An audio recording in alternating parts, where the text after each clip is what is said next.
So for the Jim Dine paintbrush project, this one is really cool because I have printouts for you and they're gonna actually be front and back. So that each person is able to either draw by themselves or you can draw with me, okay? So you have those two options, but either way, you're gonna be quiet while you're working on your artwork. So what you're gonna do is, if you are drawing by yourself, we just need to know a few things. So first of all, this paper that has the brushes on it, the examples, and these look pretty similar. They will look better once you add Sharpie to them, but they look pretty similar to normal paintbrushes. You can either have them in a straight line, just like Jim Dine and how I showed you, or you can have them kind of staggered and overlapping to show space. You could even have some coming off the paper, and I'll show you some examples of that too. So it's totally your choice. This is all about you and working with line, okay? So what you're gonna do is you want to actually make the brushes about the same size as the examples that you're looking at.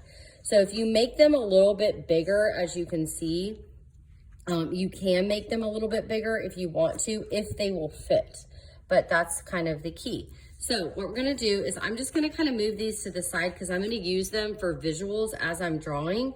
And obviously, like, if you need to look at them too, or maybe I can put them up here. Okay, so then you can see them both. So I'm gonna start with this one here, and I'm literally gonna put it in the same exact spot. Again, you could put it on the opposite side, you can put it in the middle, whatever you wanna do. So what we're gonna do is, if we notice, this part of the brush and this part of the brush is about the same measurement. Like if we folded it in half, this is about right in the middle. So what I'm gonna do is I'm gonna start, I always start with very light pencil marks, and that's really important today when you're drawing your paintbrushes, because you want to make sure and start with those very light pencil marks, because if you need to erase, you can. And this is important when we're drawing in 5th grade, period. So I'm gonna make a line across. I'm actually gonna draw this in pen, so let's hope I can do this the right way. Now I'm gonna do the rectangle up here. So I'm gonna bring it up. Again, I'm sketching lines. I'm not drawing just very hard lines. And then when I'm doing this part, I'm barely curving it, but I am curving it just a little bit, just like I can curve this a little bit too. So that's that metal part right there. And later on, we can add some more details to that. Now underneath, I'm gonna curve this line and curve this line. So this is symmetry. Obviously the brush has symmetry in itself. I'm gonna bring the brush down to about right here. So I'm gonna go ahead and make a mark down here. And then what I'm gonna do is I'm gonna draw a little bit of the line and a little bit of the line on both sides until I have the width of the handle of the brush. And then I'm gonna I always draw a little bit at a time on both sides, and then I bring it down to where I want it. And then I'm gonna add that circle. Now the cool thing about this is if your brush doesn't look exactly the same as that brush, it really doesn't matter. You're just doing your best. You're trying to make it look like a brush. We're gonna deal with the bristles later. Actually, I guess we could do this now, but I'm gonna show you how to do that. So you're gonna put your paper up against it, and then you are going to make your bristles. And obviously you're doing texture. Now, you don't have to do a lot of these for now. And you want them on this one, you want them to stop at the same point.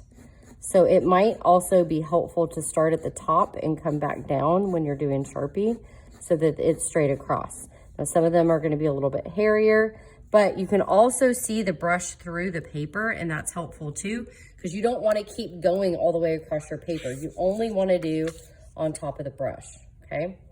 And you can go ahead and add some extra lines in there. Okay, so we got the first brush. We're gonna come back with Sharpie later and finish that out.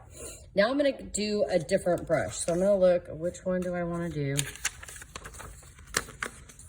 Okay, I'm gonna do this fan brush right here. And I do not ever use those, so that's kind of why I'm gonna do it. So I'm gonna actually turn my paper upside down, and I'm gonna do my fan brush going in the opposite direction. Again, you can do it however you want, okay? So all I'm gonna do with the fan brush, I'm gonna leave a little space.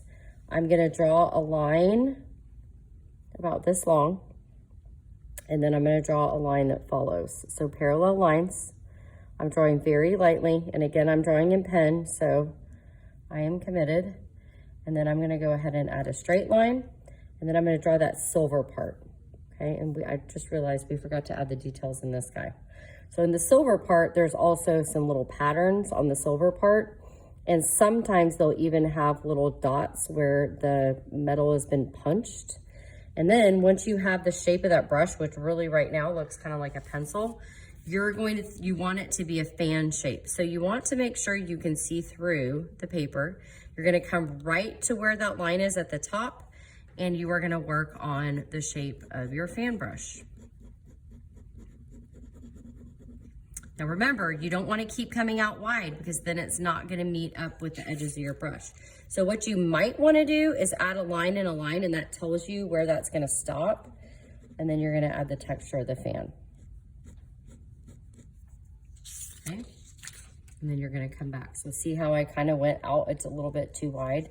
So you do have to pay attention to that and be cognizant of that. But we are going to add a shadow there, so that really won't be a big deal. Okay, so now, and that one ended up being darker for whatever reason, I don't really know. So now I'm gonna come and I'm gonna do this guy here, and I'm gonna do him sideways across my brushes, kind of like laying across like this way. So I'm gonna go ahead and I wanna make him about the same length. So I don't know why I'm calling it a him. So I'm gonna make the handle of the brush, it's gonna start here, and the top of it's gonna be here. And I am going to go ahead and add a line, and then this is going to be a point. So for this one, I'm going to come out a little bit wider, and I'm going to bring it down to that point. And then I'm going to come over here and bring it down to the point. So notice the first one I do like a sketchy line, and then I come back in and add a line. And then I'm going to make a curved line here. My line up here is straight, but I'm gonna make a curved line here and a little bit of curved line here because I do want it to look 3D, which it will. And then if you wanted to add a couple more curved lines, you can do that. You can add those little dots too, okay? Now, I'm gonna try a different technique this time. And for this time, see, I can use even the side of this. I'm going to look through my paper, and I'm gonna leave some guidelines that tells me where my brush needs to stop when I'm adding that texture, okay? And then I'm going to go like this, and this time I have to kind of curve my line. So I do need to be paying attention to how I do that. And remember, you're coming back in and doing Sharpie on this, so it doesn't have to be perfect.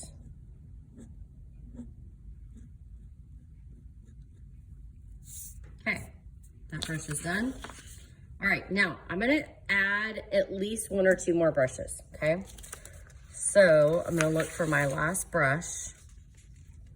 I'm gonna do one that's straight across, like a smaller brush. So I'm gonna do this one now. So now I'm gonna do it in the background of this guy, okay? I'm gonna kind of almost make like an X. So what I'm gonna do is maybe I'm gonna have this one facing down. So I'm gonna start with that rectangle shape up here at the top. So I'm gonna make the rectangle. I always like to start with very easy to draw shapes first. And then I'm gonna come and bring the handle to this brush. And then I'm gonna make it go behind the brush.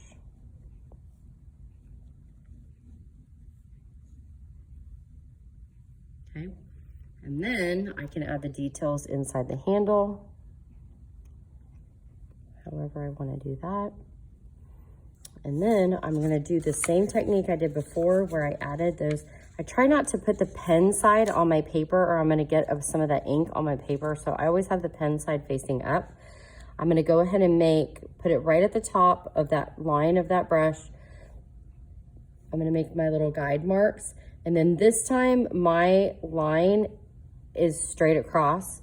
So I'm gonna start up here and I'm gonna come back to my brush and I'm gonna try to start at the same point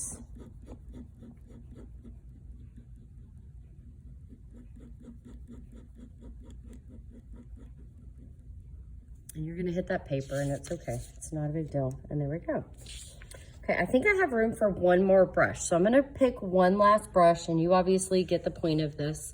And I'm gonna finish it off, and then I'm gonna show you what to do next.